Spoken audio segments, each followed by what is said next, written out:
Welcome to the Tech Egg. Don't get scrambled. Enjoy the video. In this video, I will explain how to use time-limited UC in PUBG. This special currency offers a fantastic way to experience premium items without a permanent purchase. You'll often earn it through exciting in-game events or by completing daily and weekly missions.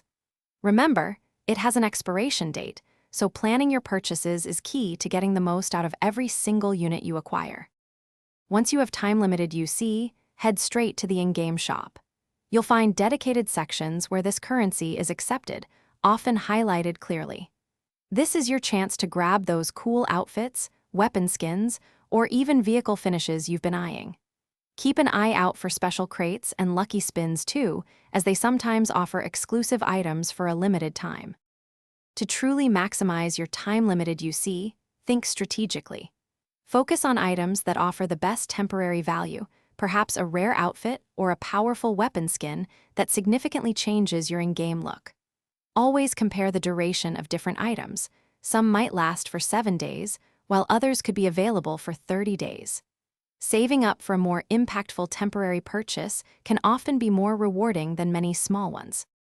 It's crucial to remember a few key points about time-limited UC. This currency is distinct and cannot be converted into regular UC, nor can it be used to buy permanent items. Before you finalize any purchase, double-check the item's duration to ensure it meets your needs. Any unused time-limited UC will simply expire and be lost, so make sure to spend it wisely before its validity period ends. Thanks for watching. Consider subscribing if I helped unscramble your problems.